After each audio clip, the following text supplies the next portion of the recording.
So, Nostalrius is back in the picture, Elisium is back in the picture, the private server drama does not end, and this time it isn't the Activision Blizzard that's coming into step to see what they can do in terms of shutting down the current private server. No, it's actually Nostalrius that are backpedaling out of this right now. I kind of want to take a look at the Nostalrius backpedaling out of Elisium shenanigans that's going on, the promotion of legacy servers, and what does this mean for Blizzard.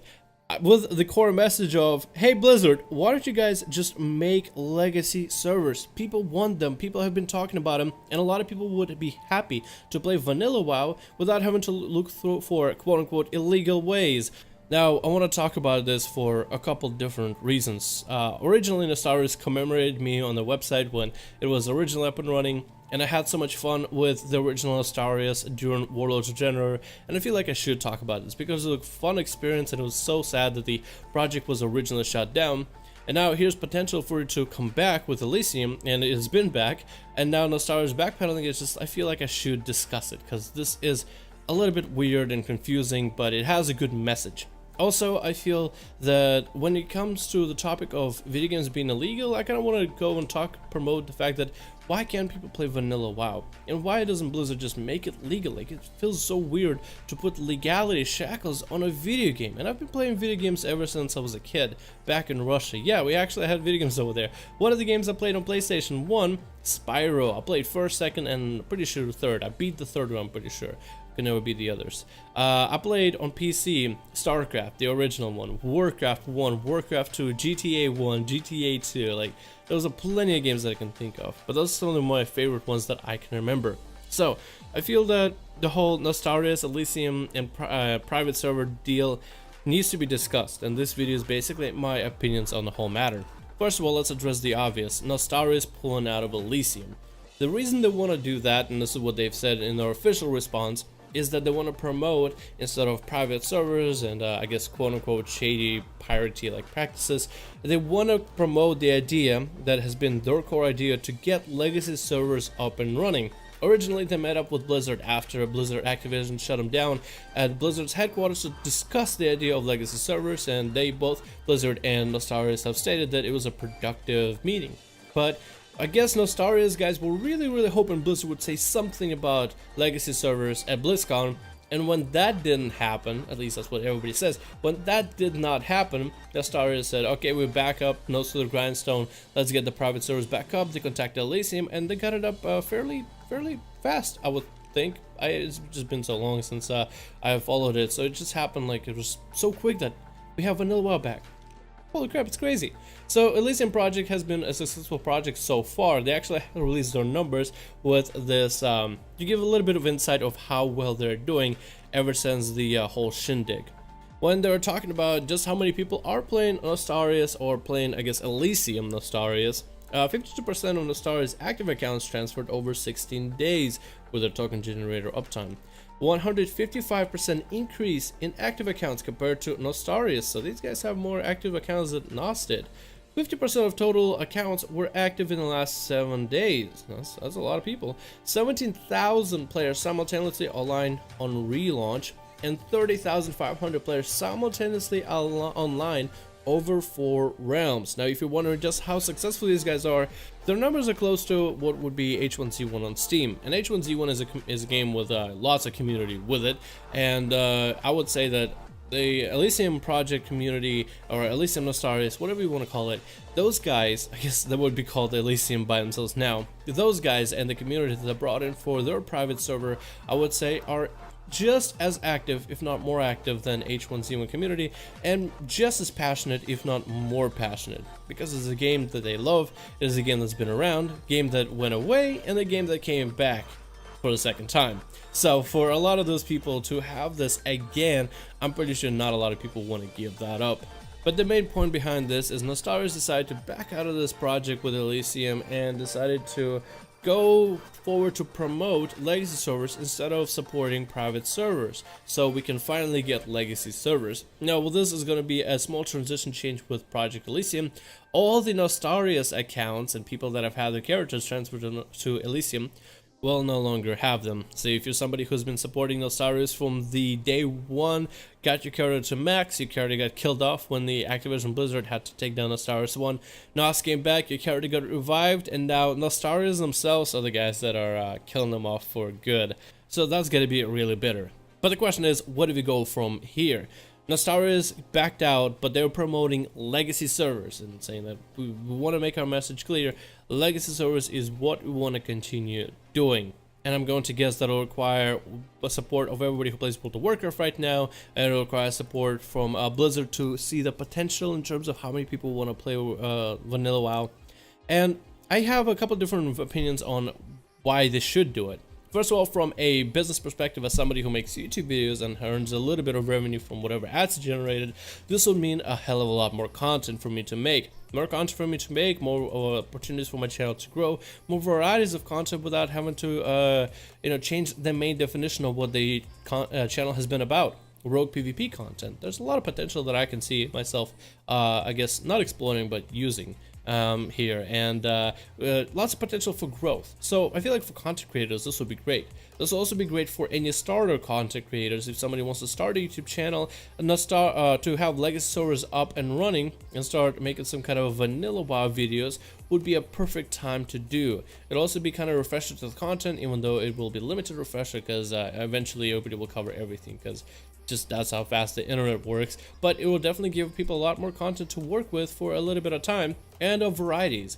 As somebody who is currently paying for WoW membership, I actually would have no problem paying for an extra membership if Blizzard were to do so, just for vanilla server access, as I feel it would be helpful to me, helpful to YouTube channel. Plus I would also just want to explore the whole thing through legal ways, and if that means I have to pay for it, I have no problem doing that right now.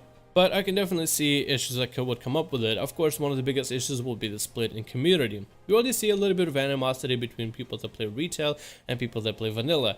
Mostly people that are playing vanilla servers going around from channel to channel spamming. Retail's dad play vanilla, and I'm pretty sure that's not the majority speaking voice. I'm pretty sure those people are not representative of the people that are playing vanilla. I'm pretty sure they're just a minority that's trying to have the loudest voice in this to try to make the change. I can definitely commemorate them on the passion, but the amount of annoyance and grievances ain't that fun, let's be honest. So I feel that we would have a split in community, and that is probably inevitable because we have such different people playing different types of games. So if Blizzard and if we as a WoW community can find a way to bridge that gap, then I feel like the vanilla servers would be more of a possibility. Now, when it comes to, let's say, financial for Blizzard themselves, to have the numbers of H1Z1 would be nice, in my opinion. But the question is just how many people are playing private servers. And if there are small numbers in terms of, let's say, 30,000 players simultaneously online over 4 realms for Elisium, what if the legacy server numbers would be smaller? And let me, I guess, go and refer to the original petition that they had for Nostalrius and how many people wanted for Legion legacy servers to be a thing, and we'll refer to those numbers to see if there's any feasibility.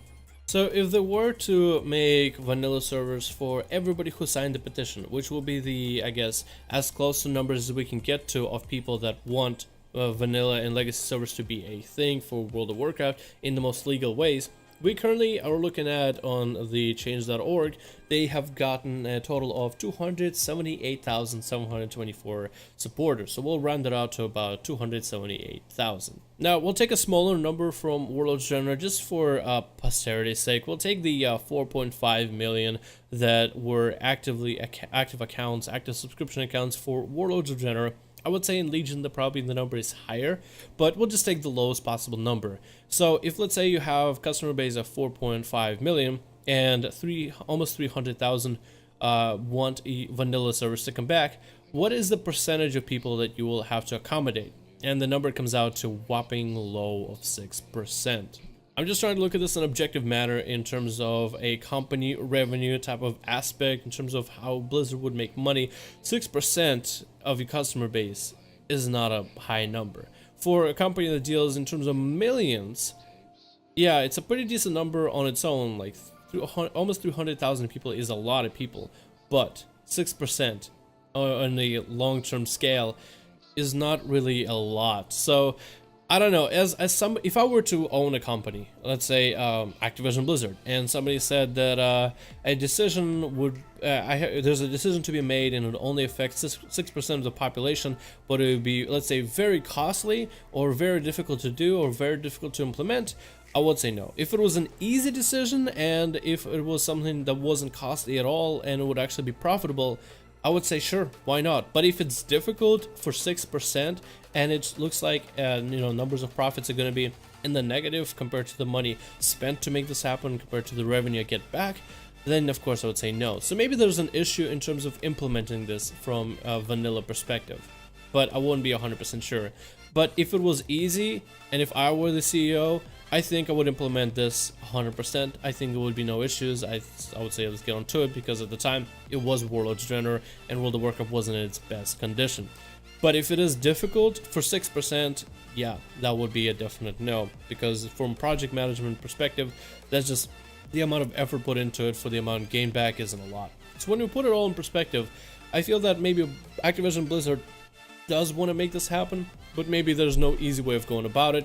And with Nostalrius, I guess, peeling away from the private server debacle, and if we have just more people supporting the idea of legacy servers and less people supporting private servers, maybe we'll change the mind of Blizzard, because I feel like if they see that there are people that really want this and they just want to be done with the private server shenanigans and they just want to make it just a legal thing, well then I feel like maybe then we might be able to turn the tide. And I guess we'll just take all of the community, all the people talking about it, to make this change and affect it. So if you guys are in support of Nostalrius and support of legacy servers, I think it is the perfect time for you guys to go and voice your opinions on the matter when it comes to the, I guess, creation of these servers. Go voice your support of Nostalrius for the fact they want to promote this, and best way to go about it is maybe to go on forums and just discuss it. And go and support other people talking about it on forums, and probably will be in the general tab.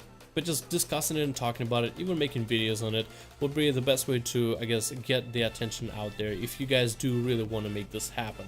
I'm really on a fence about it, but if there is some potential for this to be a thing, I am down for it, because as a content creator, content producer, whatever, this is a good news for me in general, so I'd be down for it. But if there's no point for me to ram and chatter about it if there's just not enough support. Until then, I'm just gonna go back to playing Legion, because there's still a lot of content for me to do on this recent patch. So hopefully you guys enjoyed this video. Hopefully this was a little bit insightful. Let me know what you think about it below. I support Nostalrius for the decision and the fact that they are honoring their values. It sucks that people that played Nostalrius are basically gonna lose their characters. I am all for legacy servers, and hopefully one day we'll see to make it happen. Thank you guys, and have a good one.